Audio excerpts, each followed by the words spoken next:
एक राजा था जो दिन में भी ऐसे सोता था जैसे पूरी दुनिया की नींद उसी के सिर हो।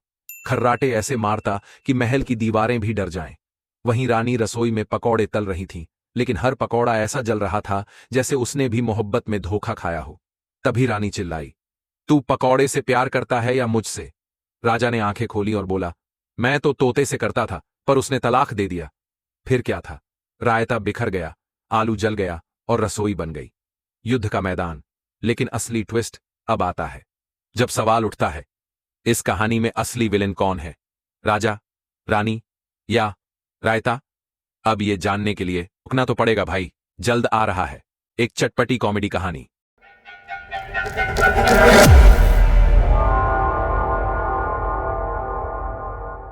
राजा सूरज की रोशनी में भी घोड़े बेचकर सो रहा था। घोड़ा नहीं, पूरा अस्तबल बेच दिया लगता था। खर्राटों की आवाज इतनी तेज थी कि महल की दीवारों में कंपन हो रहा था। महल के बाहर कबूतर उड़ नहीं रहे थे। राजा की खर्राटों से लैंडिंग गड़बड़ा रही थी। रानी रसोई में पूरे जोश से पकौड़े तल रही थी। हर पकौड़े को वो ऐसे पलट रही थी जैसे आईपीएल में विराट की फील्डिंग हो। अचानक एक पकौड़ा उछलकर तवे से बाहर गिरा और रानी चिल्लाई, हाय राम, मेरा आलू! रानी गुस्से से तमतमाई हुई राजा के पास आई और बोली, उठिए सरकार, आपके राज में पकौड़े भी विद्रोह कर रहे हैं। राजा ने आंखें खोले बिना जवाब दिया, रानी, आजादी के बाद भी तू मुझे सुबह उठाने आई है। क्या यही लोकतंत्र है? रानी बोली, लोकतंत्र नहीं, पकौड़ा तंत्र है ये। और अगर अभी नहीं उठे तो मैं अगला पकौड़ा तुम्हारे कान में डाल दूंगी।